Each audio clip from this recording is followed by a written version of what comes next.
하나님 말씀은 사무엘상 7장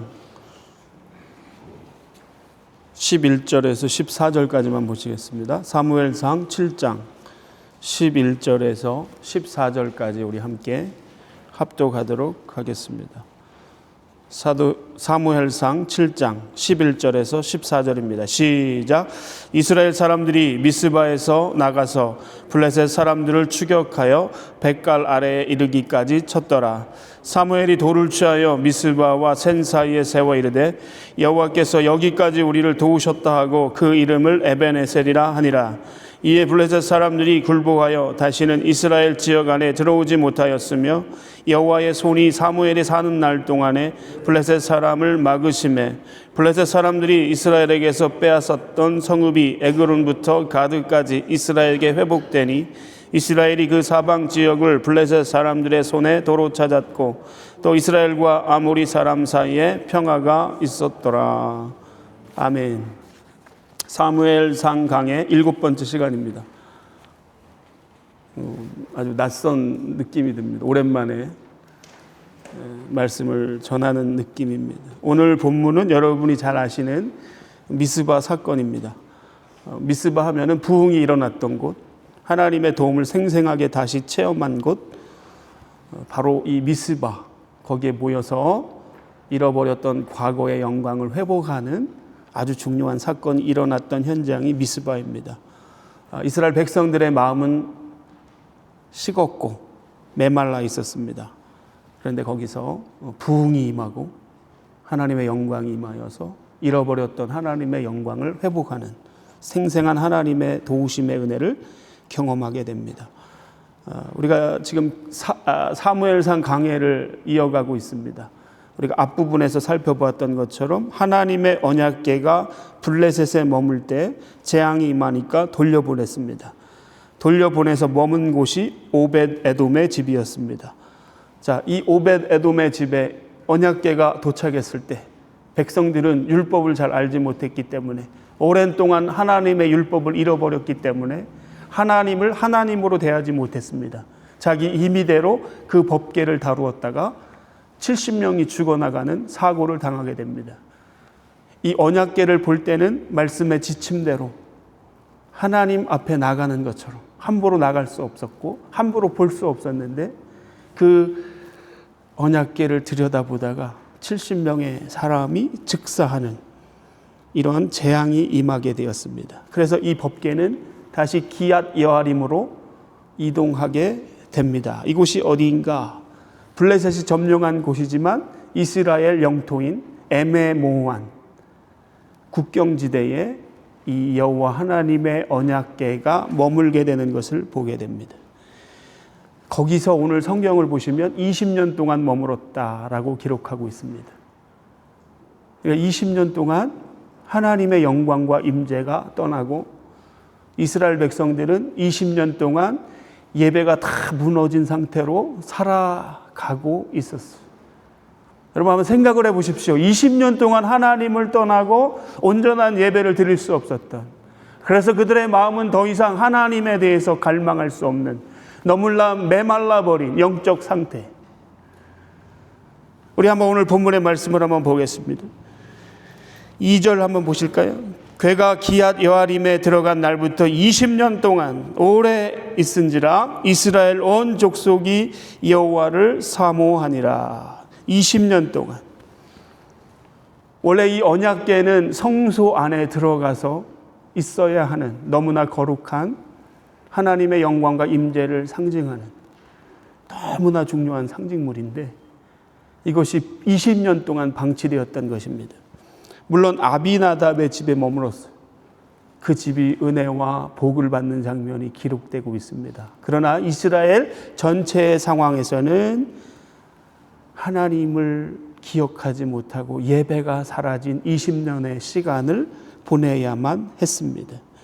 하나님의 영광과 임재의 상징인 법궤가 20년 동안 방치되고 버려진 채로 있었다는 것은 그만큼 이스라엘 백성 가운데는 예배가 중단되었다라는 의미입니다. 예배가 완전히 다 무너졌어요. 하나님의 백성들은 예배를 드리지 못할 때 그때 영적으로 죽어가고 메말라질 수밖에 없는 것입니다. 오늘도 우리가 하나님 앞에 온전한 예배자로 설 때 우리의 영혼에 하나님의 성령이 임하고 우리가 회복되고 살아나는 역사가 어디에서 일어납니까? 예배의 현장에서 일어나는 것입니다. 생각해 보세요. 20년 동안 예배가 다 무너졌어요. 그들의 마음은 너무나 메말라져 있었습니다. 아비나답의 집에서 그 언약궤를 경외하고 보살폈습니다. 그 한 집이 하나님의 법궤가 머무는 동안 하나님의 은혜와 복을 받게 되는 것을 우리가 보게 됩니다. 그러나 이스라엘 전체의 나라 상황에서는 20년 동안의 하나님 부재의 시간이었습니다. 자, 우리의 인생에도 이런 하나님 부재의 시간이 있을 수 있겠습니다. 지금 보세요. 이스라엘은 제사장 죽었습니다. 법궤 빼앗겼습니다. 예배 다 무너졌습니다. 어떻게 보면 하나님 앞에서 다 무너진 20년의 시간을 보내고 있는 것입니다. 고난의 시기고 치욕의 시기고 수치의 시기가 있을 수 있습니다. 내 인생에 가장 괴롭고 힘든 시간일 수 있겠습니다. 20년 동안 이 백성들은 목마른 영적인 기갈 가운데 살아갈 수밖에 없었습니다. 그래서 오늘 2절의 끝부분에 그들이 여호와 하나님을 사모했다, 갈망했다. 더 정확한 번역은 애통했다. 여러분, 예배가 무너지고 온전한 예배를 드릴 수 없을 때 우리의 마음 가운데 이 메마름의 어떤 갈망, 하나님을 향한 갈망, 예배가 얼마나 중요한지 몰라요. 우리는 너무나 자연스럽게 당연하게 늘 예배를 드리지만 예배 한두 주 빠지면서 예배를 드릴 수 없는 것처럼 우리의 영적인 어떤 목마름, 갈망, 예배를 드릴 수 없을 때 이것이 얼마나 우리 안에 끓어오르는지 모릅니다. 여러분, 오늘 우리가 예배를 드리는데 이게 당연한 것이 아니에요. 예배를 드릴 수 없는 사람들이 있습니다. 자, 오늘 이스라엘 백성들은 20년 동안 하나님을 예배할 수 없는 상황이었습니다. 그래서 자동적으로 그들 마음 한쪽 사이드에 하나님을 사모하는 마음이 생겼다. 더 정확한 번역은 하나님을 향한 애통한 마음이 일어났다. 7장 2절을 보겠습니다. 궤가 기앗 여아림에 들어간 날부터 20년 동안 오래 있으니라. 이스라엘 온 족속이 여호와를 사모하니라. 사랑하는 성도 여러분, 하나님을 향한 목마름, 애통의 마음을 가지고 하나님 앞에 나오는 그 사람에게 하나님의 은혜가 임하고 하나님의 구원이 임하는 줄로 믿습니다. 오늘도 그 은혜를 갈망하면서 우리가 하나님 앞에 나오는 것입니다. 오늘도 하나님의 은혜를 갈망하고 사모하고 애통해하면서 하나님의 은혜가 아니면 나는 오늘 살 수 없습니다. 이 간절한 갈망을 가지고 하나님 앞에 나와서 예배를 드릴 때 그 현장에 하나님의 은혜가 임하는 것입니다. 영혼이 살아나는 것입니다. 영혼이 춤을 추게 되는 역사가 어디에? 예배의 현장에 일어나는 거예요. 우리 인생 가운데 어려움이 있습니까? 여러분이 하나님을 향한 갈망을 가지고 애통한 마음을 가지고 예배 자리로 나올 때 하나님의 구원의 손길이 그 예배의 현장에 임하게 될 줄로 믿습니다. 오늘 이 은혜가 여러분에게 임하게 되시기를 예수님의 이름으로 축복합니다. 그러므로 성도와 교회에게 가장 중요한 은혜와 복이 무엇인가? 하나님을 향한 이 갈망, 이 애통함, 이 목마름, 여러분 있으세요? 여러분의 마음에 눈물이 있으십니까? 정말 복된 교회, 복된 성도가 누구인가? 내 안에 하나님을 향한 사모함이 가득 차고 하나님을 향한 열망이 가득 차서 예배를 드릴 때마다 하나님의 은혜에 감격해서 눈물을 흘릴 수 있다면 그것이 가장 큰 하나님의 은혜이고 복인 줄로 믿습니다.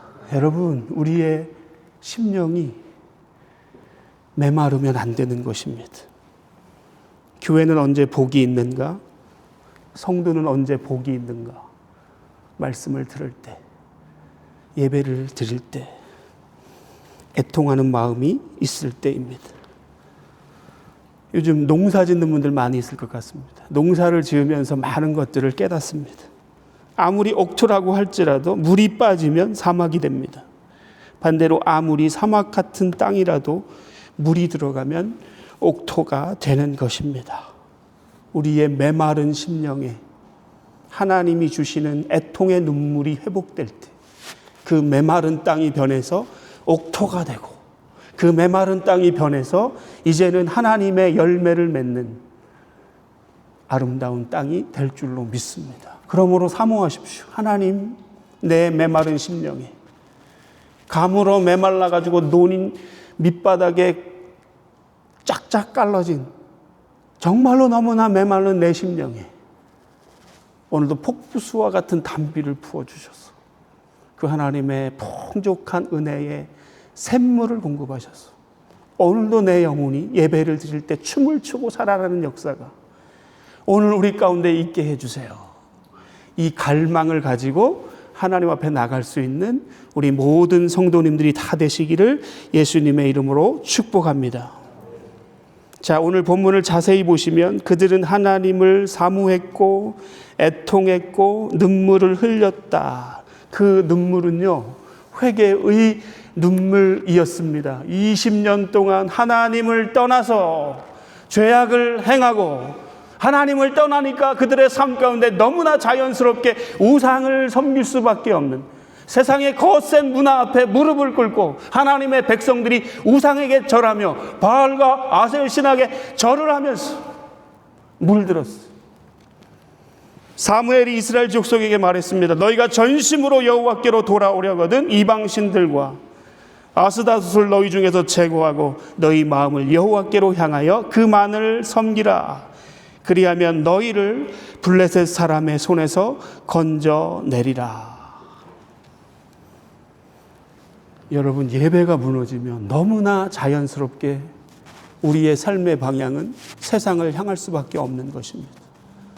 이스라엘 백성들이 20년 이상 예배가 무너진 채로 사니 너무나 자연스럽게 이방 신을 섬기는 가나안 민족의 문화를 그대로 답습하면서 그들과 동일한 삶을 살아갈 수밖에 없었던 것입니다.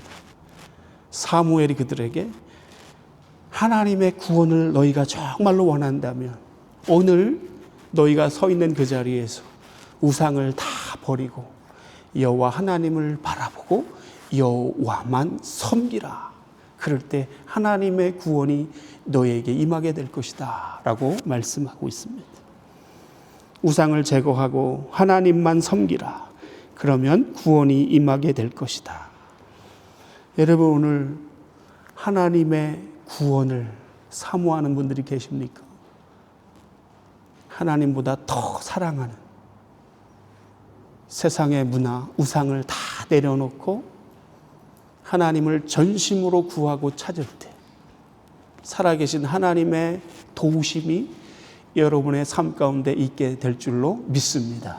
중요한 것은 다 내려놓고 세상의 문화와 가치를 내려놓고 하나님을 바라보고 그 하나님만 섬길 때 하나님께서 여러분을 위해서 구원과 도움을 허락하실 것이다. 사무엘이 선포하는 말이에요. 오늘 본문을 보시면 물을 길어서 여호와께 부었다라는 표현이 나오고 있습니다. 우리 한번 왜 물을 갖다가 부었을까요? 6절 한번 보실까요?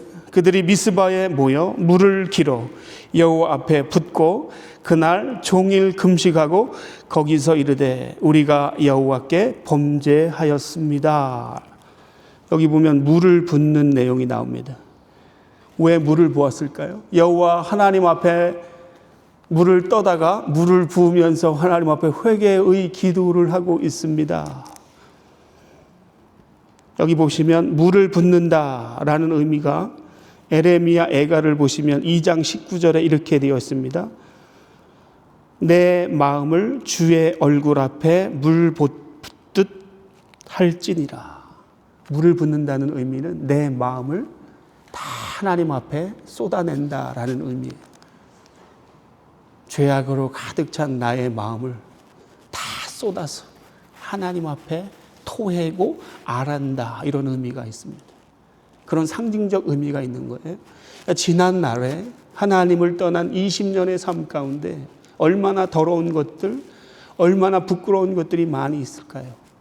그런 모든 더럽고 부끄러운 죄악된 마음을 하나님 앞에 열어서 다 토해서 하나님 앞에 쏟아내면서 그들이 뭐 했다고요? 회개했다라고 말씀하고 있습니다. 첫 번째, 하나님의 구원과 하나님의 도움은 언제 임하는가? 우리의 마음을 다 쏟아서 하나님 앞에 쏟아낼 때, 우리의 죄악을 쏟아낼 때, 우리의 부끄러운, 우리의 수치를, 우리의 모든 어려움을 하나님 앞에 마음을 열고 토하고 다 쏟아낼 때, 그때 하나님께서 우리의 기도를 들으시고 역사하시는 줄로 믿습니다. 오늘 이스라엘 백성들이 마음을 다 쏟아내고 있는 것을 우리가 보게 됩니다. 시편 62편 8절, 백성들아 시시로 저를 의지하고 그 앞에 마음을 토하라, 이렇게 말씀하고 있어요. 시시때때로 우리의 더러운 마음과 우리의 부끄러운 마음과 우리의 어려움과 우리의 수치와 우리의 모든 마음을 하나님 앞에 토하라. 그럴 때 우리 하나님께서 우리의 기도를 들으시고 도와주시겠다고 말씀하고 있어요. 여러분, 오늘 예배를 우리가 드릴 때, 형식적으로 드릴 때가 얼마나 많이 있는지 모릅니다. 예배는 우리의 마음을 열어서 하나님께 드리는 것입니다. 솔직하게 내 모든 마음들을 열어서 하나님께 다 쏟아내는 것입니다. 토해내는 것입니다. 기도할 때 토해내는 거예요. 그때 하나님께서 우리의 그 마음을 받으시고 그 기도를 들으시고 도움의 손길을 허락해 주시는 것입니다. 두 번째, 9절 한번 보실까요? 사무엘이 젖 먹는 어린 양 하나를 가져다가 온전한 번제를 여호와께 드리고 이스라엘을 위하여 여호와께 부르짖음에 여호와께서 응답하셨더라. 여기 보면 번제라는 제사가 나옵니다. 번제가 무슨 제사죠? 100% 태워서 드리는 제사입니다. 온전히 다 태워서 그 향기로운 향을 하나님께 올려드리는 제사가 번제입니다. 다른 화목제 같은 경우는 조금 남겨둬요, 고기를. 그래서 제사장에게 고기를 드리고 나머지는 나누어 먹기도 합니다. 그러나 이 번제는 다 태워서 아무것도 남기지 않고 하나님 앞에 향기로운 제물로 다 올려드립니다. 온전한 번제를 드렸어요. 의미가 무엇입니까? 나를 다 태워서 온전한 헌신, 이것을 의미하는 것입니다. 내 모습은 온데간데 없고 다 태워서 하나님만 드러나도록 온전한 헌신으로 하나님 앞에 결단하면서 그들이 번제를 드렸다는 것입니다. 여러분, 오늘 우리가 우리의 모든 삶의 현장 가운데 번제를 드릴 때, 다 하나님께 의탁할 때 하나님은 우리의 삶을 책임져 주실 줄로 믿습니다. 우리가 의탁하지 못하기 때문에 문제예요. 하나님은 오늘도 우리의 두 눈에 눈물이 흐른다 할지라도 우리의 온전한 헌신을 원하세요. 반만 헌신하고 반만 의지하는 것이 아니라 온전히 100% 하나님 앞에 우리의 삶을 하나님께 의탁하는 온전한 헌신을 우리에게 원하십니다. 그럴 때 우리 하나님은 어김없이 우리의 삶을 책임져 주시는 살아계신 신실한 하나님이신 줄로 믿습니다. 사무엘이 미스바에서 이 백성들이 회복되는 가장 중요한 제사인 번제를 드렸다는 것은 엄청난 상징적 의미가 있는 거예요. 우리의 모습을 다 태워서 하나님께만 영광을 올려드리겠습니다. 이제는 내 모습은 다 감추어 주시고 온전한 헌신으로 하나님만 의지하겠습니다. 이 백성을, 이 나라를 불쌍히 여겨 주옵소서. 그때 하나님의 도움이 그 땅 가운데 임하는 것입니다. 하나님은 오늘 우리의 삶 가운데 온전한 헌신을 원하세요. 일상의 번제를 원하십니다. 생활의 번제가 있기를 원합니다. 하나님께 100% 의탁할 때 망할 것 같아요. 그죠? 그러나 여러분, 이 안에 어마어마한 역설이 숨어 있습니다. 망할 것 같은데 결코 망하지 않아요. 하나님이 책임져 주시기 때문입니다. 망할 것 같은데 망하지 않아요. 자, 이렇게 번제를 드리고 그들이 회개 운동을 벌이고 기도하는데 블레셋이 쳐들어오는 것입니다. 미스바는 여러분 들어서 아시겠지만 허벌판입니다. 아무것도 없는. 거기에 백성들이 모였어요. 20년 동안 예배를 드릴 수 없었던 영적으로 너무나 힘든 시간을 통과하기 위해서 이제는 부흥의 때를 허락하시는 하나님의 은혜를 그들이 경험하고 있는 과정 가운데, 부르짖어 기도하는 가운데, 번제로 예배를 드리는 가운데 블레셋이 이 소식을 듣고 쳐들어오는 것입니다. 이 말이 안 되는 스토리가 전개됩니다. 시험에 들 수밖에 없는 상황이에요. 예배를 드리고 있는데 그들이 가장 두려워하고 무섭게 생각했던 블레셋이 쳐들어오는 것입니다. 그들은 청동기 문명이고 저들은 철기 문명이에요. 우리보다 첨단 무기를 가지고 있는 이 블레셋이 쳐들어오는 것입니다. 보통 같으면 두려워서 떨 도망가고 불평하고 원망하고 지도자를 원망하고 자리를 떠는 이스라엘 백성들의 모습이었지만 오늘 본문을 보니까 여기에서 그들은 다시 하나님의 말씀을 붙들고 당당하게 자리를 지키면서 서 있는 모습을 우리가 보게 됩니다. 사랑하는 성도 여러분, 우리가 말씀대로 온전한 헌신을 할 때 시험에 들 때가 있어요. 생각지도 못하게 이 블레셋이 우리에게 쳐들어와서 시험에 들 수밖에 없는 상황을 만날 때가 있습니다. 그때 우리 어떻게 하지요? 두려워서 덜덜 떱니다. 아니면 지도자를 원망합니다. 왜 미스바 벌판에 모이라고 해서 블레셋 공격을 받는가? 지금 아무런 태세도 준비할 수 없는 이 허허벌판 땅에 블레셋이 쳐들어오고 있는 것입니다. 지도자들 탓하고 누구 때문이라고 원망하고 불평합니다. 그러면서 자기가 있어야 할 그 자리에서 떠나게 될 때가 얼마나 많이 있는데.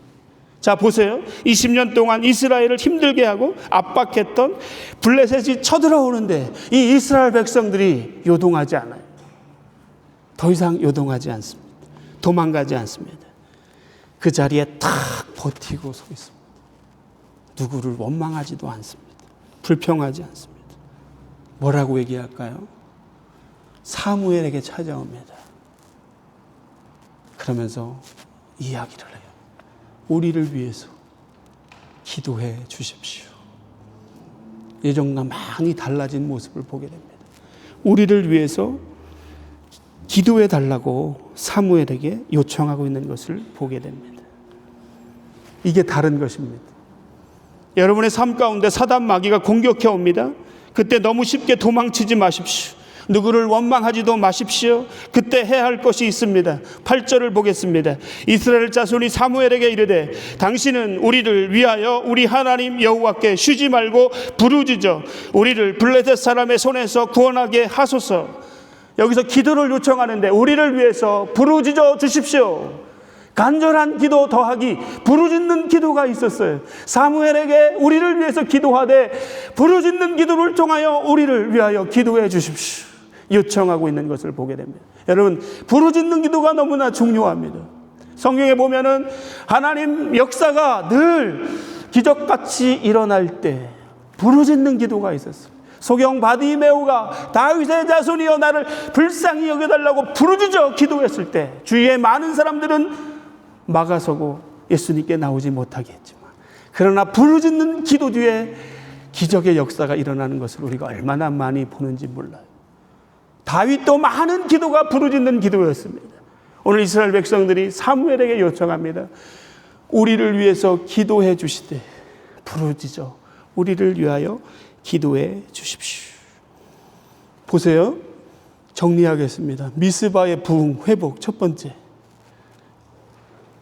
물 붓듯 쏟아놓는 마음을 토하는 그들의 예배. 두 번째, 우상을 다 제거하고 하나님만 의지하면서 나아갔어요. 세 번째, 번제를 드렸습니다. 자기를 다 태워서 하나님께 드리는 온전한 헌신이 있었습니다. 마지막, 부르짖는 기도가 있었어요. 그때 하나님께서 그 백성을 위해서 도움의 손길을 허락하시고 그들에게 승리를 주시는 모습을 우리가 오늘 본문을 통해서 보게 됩니다. 우리 10절을 한번 보실까요? 사무엘이 번제를 드릴 때에 블레셋 사람이 이스라엘과 싸우려고 가까이 오매 그 날에 여호와께서 블레셋 사람에게 큰 우레를 발하여 그들을 어지럽게 하시니 그들이 이스라엘 앞에 패한지라. 이 말도 안 되는 싸움이 일어나는 것입니다. 무방비 상태로 하나님 앞에 예배를 드리고 있다가 블레셋의 공격이 왔지만 그들이 요동치 않고 사무엘에게 기도를 요청하고 부르짖어 하나님 앞에 당당하게 서 있었을 때 우리 하나님께서는 그들을 위하여 승리를 베푸시고 11절 이스라엘 사람들이 미스바에서 나가서 블레셋 사람들을 추격하여 뱃갈 아래에 이르기까지 쳤더라. 도리어 이제 이스라엘 백성들이 이 블레셋 쳐들어온 군대를 압박하면서 밀어붙였어요. 그리고 몰아붙였습니다. 그리고 12절이 가장 중요합니다. 12절 보실까요? 사무엘이 돌을 취하여 미스바와 센 사이에 세워 이르되 여호와께서 여기까지 우리를 도우셨다 하고 그 이름을 에벤 에셀이라 하니라. 에벤 에셀, 에벤 돌, 에셀 도움이라는 뜻입니다. 도움의 돌이라는 뜻이에요. 밀어붙였어요. 그리고 또 다른 경계를 그었습니다. 그리고 거기에 돌을 세웠습니다. 그러면서 기념비를 세우고 거기에다가 명령했어요. 에벤 에셀, 여기까지 도우시는 하나님이란 뜻입니다. 에벤 에셀의 뜻은 과거를 돌아보고 하나님께서 행하신 일들에 대한 하나님의 찬양이고 하나님의 함께하심의 인정입니다. 그러므로 여러분 여기까지 우리를 도우신 그 하나님을 인정하는 것, 이것이 얼마나 중요한지를 우리가 이 본문을 통해서 보게 됩니다. 과거에 대한 감사, 그리고 현재에 대한 기쁨, 그리고 미래에 대한 확신이 이 에벤 에셀이라고 하는 단어에 다 녹아져 있는 것이에요. 에벤은 돌이란 뜻이고 에셀은 도움이란 뜻입니다. 도움의 돌이라는 뜻이에요. 12절 사무엘이 돌을 취하여 미스바와 센 사이에 세워 이르되 여호와께서 여기까지 우리를 도우셨다 하고 그 이름을 에벤 에셀이라 하니라. 여호와께서 여기까지 우리를 도우셨다. 여러분 이제 말씀을 마칠 때인데 정말 중요한 거 하나를 제가 말씀을 드리고 말씀을 마치겠어요. 에벤 에셀의 교훈을 통해서 우리에게 주시는 하나님의 교훈. 에벤 에셀은 과거를 정리하는 신앙의 고백입니다.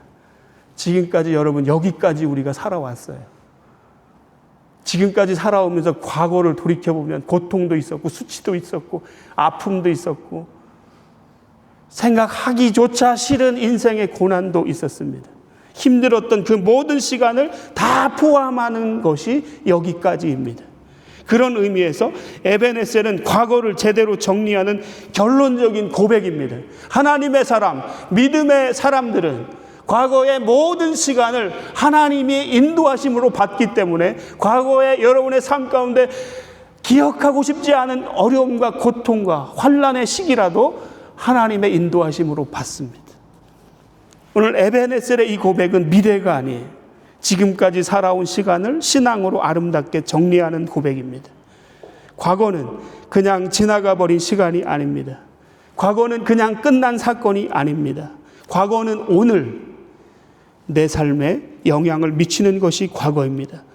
그래서 오늘도 우리가 미래를 향해서 나가야 되고 계획해야 되고 준비하고 관리하는 것만큼 중요한 것이 과거를 정리하고 처리하는 것. 이게 너무나 중요한 것입니다. 여러분, 지난날 어떤 사연이 있으십니까? 한번 돌이켜 보십시오. 정말 여러분의 입술의 고백으로 에벤에셀의 하나님이라고 고백하실 수 있습니까? 하나님이 오늘 여기까지 내 삶을 인도해 주셨습니다. 당신을 바라보고 신뢰하는 자들의 삶의 모퉁이마다 이해가 되지 않지만 주님의 뜻인 줄 알고 나를 거룩하게 인도해 가시는 하나님을 신뢰하며 순종하며 오늘 우리가 여기까지 왔어요. 생각해 보십시오. 뒤를 돌아 생각해 보니까 에벤에셀의 하나님을 고백하지 않을 수 없는 것입니다. 여러분, 믿음으로 사는 사람들, 앞길이 보이지 않아도 한 걸음 한 걸음 그 발걸음을 믿음으로 내딛는 당신의 사람들에게 하나님께서는 돌을 세우게 하시고요, 에벤에셀이라고 고백하게 하시는 분이신 줄로 믿습니다. 돌을 세워서 하나님을 찬양할 수밖에 없도록 우리의 입술을 그렇게 고백하게 하시는 신실하신 하나님. 오늘 우리에게 이 메시지를 주시면서 하나님께서 우리에게 2025년 상반기를 아름답게 정리하기를 원하십니다. 벌써 6개월이 지나갔어요. 여러분, 어떤 일들이 있으셨습니까? 돌이켜보면 세밀하게 우리의 삶을 간섭하시고 인도하시는 신실하신 하나님의 손길이 보이는 것입니다.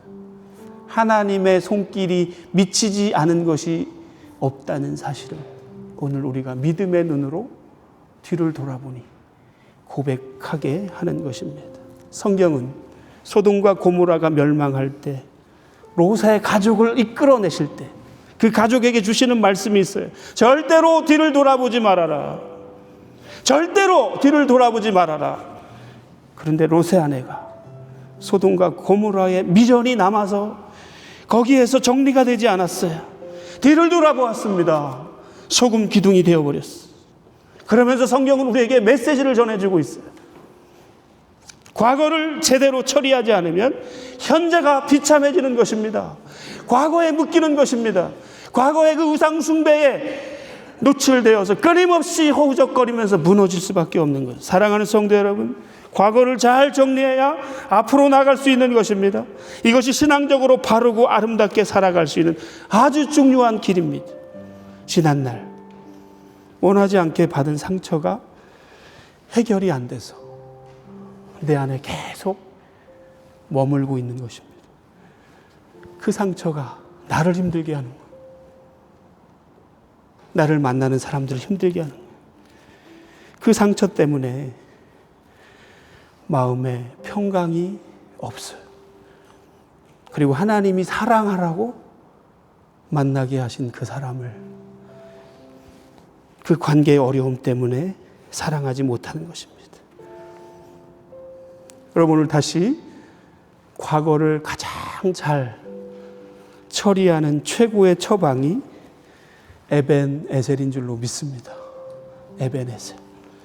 하나님께서 여기까지 우리를 도우셨습니다. 이 고백만 있다면 얼마든지 우리는 미래를 향해서 달려나갈 수 있는 것입니다. 여러분, 지나온 시간 속에 하나님의 은혜가 있으세요? 감사가 있으십니까? 예배가 있으십니까? 그 고백을 통해서 하나님은 우리의 미래를 열어가시는 분이십니다. 에벤에셀의 하나님을 오늘 내가 고백할 때, 에벤에셀의 하나님을 고백하고 감사할 때, 그러면서 예배할 때, 내 입술로 고백할 때 하나님은 그 틈바구니로, 그 통로로 당신의 역사를 이루어 가시는 살아계신 하나님이세요. 13절 보실까요? 이에 블레셋 사람들이 굴복하여 다시는 이스라엘 지역 안에 들어오지 못하였으며 여호와의 손이 사무엘이 사는 날 동안에 블레셋 사람을 막으심에 14절, 블레셋 사람들이 이스라엘에게 빼앗겼던 성읍이 에글론부터 가드까지 이스라엘에게 회복되니 이스라엘이 그 사방 지역을 블레셋 사람들의 손에서 도로 찾았고 또 이스라엘과 아모리 사람 사이에 평화가 있었더라. 하나님이 역사하시는 통로가 됩니다. 여러분의 이 고백 틈바구니로 하나님께서는 그 고백을 들으시고 여러분의 인생을 이끌어 가시고 인도하시는 분이십니다. 그 일이 있었던 자리, 미스바, 이곳이 어디입니까? 이스라엘들이 패했던 자리예요. 말도 안 되는 싸움으로 실패를 당했던 곳입니다. 처음에는 4,000명이 죽어나갔습니다. 두 번째 싸움에는 3만 명이 죽어나갔습니다. 홈리와 비느하스가 죽임을 당했습니다. 무엇보다도 가장 중요한 하나님의 언약궤를 너무나 수치스럽게 빼앗겼던 자리가 미스바였어요.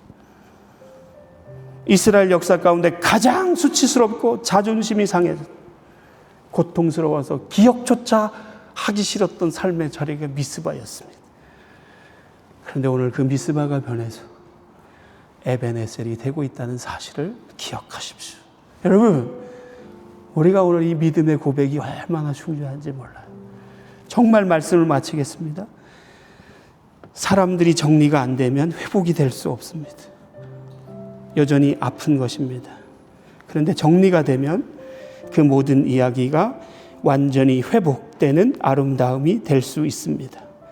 14절에 결론적으로 저에게 탁 떠오르는 두 단어가 있었습니다. 회복과 평화. 회복과 평화. 듣기만 해도 기쁜 단어입니다. 회복과 평화. 이 두 단어는 정말 아름답습니다. 그런데 여러분, 지난 날의 이야기가 정리되지 않으면 나올 수 없는 단어가 회복과 평화입니다. 에벤에셀의 역사가 없다면 결코 나올 수 없는 단어입니다. 이 옛날의 이 역사가 숨기고 싶거나 분한 이야기가 아닌 나의 삶을 아름답고 성숙하게 하는 아름다운 간증으로 14절에 나오고 있는 것을 보게 됩니다. 2025년 상반기를 보내면서 에벤에셀의 하나님을 잘 정리하시는 우리 모든 성도님들이 다 되시기를 예수님의 이름으로 축복합니다. 어떻게 정리할 수 있을까요? 답은 미스바입니다. 미스바로 돌아가는 거예요. 거기에서 마음을 쏟고 하나님 앞에 나가는 것입니다. 거기에서 번제를 드리면서 하나님과 막혔던 관계를 다시 회복하는 것입니다. 거기서 부르짖는 기도를 통하여 하나님 앞에 더 가까이 나가는 것입니다. 미스바가 있어야 에벤에셀이 있는 것입니다. 미스바로 시작한 이야기는 에벤에셀로 연결되고 결론이 나고 있습니다. 미스바로 나가서 회개하고 온전한 번제를 드리고 결단하고 부르짖었을 때 하나님은 그 백성들에게 에벤에셀의 복을 허락하셨습니다. 오늘 이 은혜가 오늘 예배하는 모든 성도님들 가운데 임하게 되시기를 예수님의 이름으로 축복합니다.